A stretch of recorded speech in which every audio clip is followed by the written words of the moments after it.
Yes, thank you. The work that Christy Mulcahy does at Health Partners and Dr. Abney at the Health Department is tremendous. As a matter of fact, Christy Mulcahy sits on the Vision 2020 board. Frankly, I'm not surprised by the dissolution of Vision 2020. I knew the gig was up the minute the president put it on the agenda. I think it's funny that we sat here.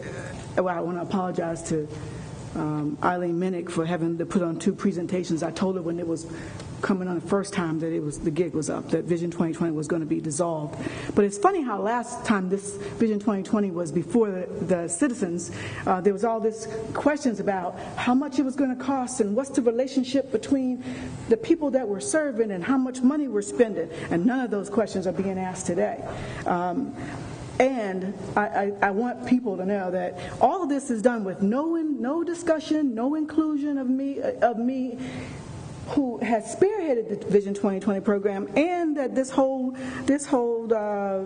Western Charles County Family Medical Center is in Western Charles County in my district. But so, it's not only transparent, it's so backdoor that it makes me angry, but I'm being very calm. I have never been added to the discussion.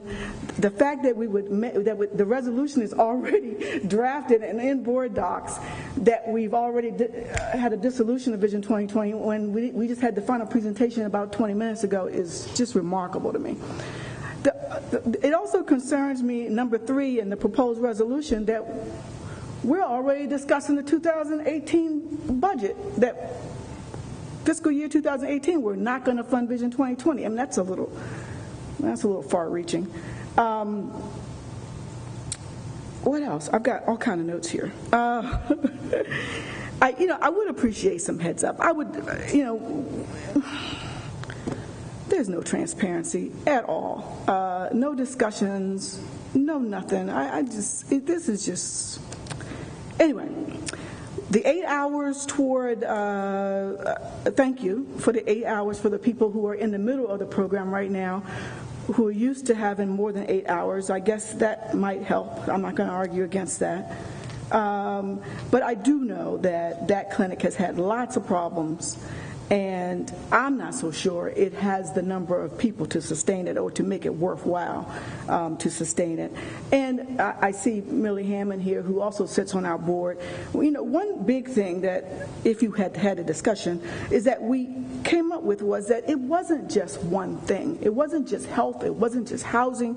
That the people in Western Charles County and in some of our most needy areas of the county, they need so much else. So, and if we'd had the discussion, we probably could have talked about those other needs that they have. So this, as awesome as a program as you have presented, I mean, it has, there are questions to be asked, but it does not in no way replace the needs or even begin to meet the other needs of the residents in that part of the county. That's all I have. Thank you. You're welcome. Just a couple of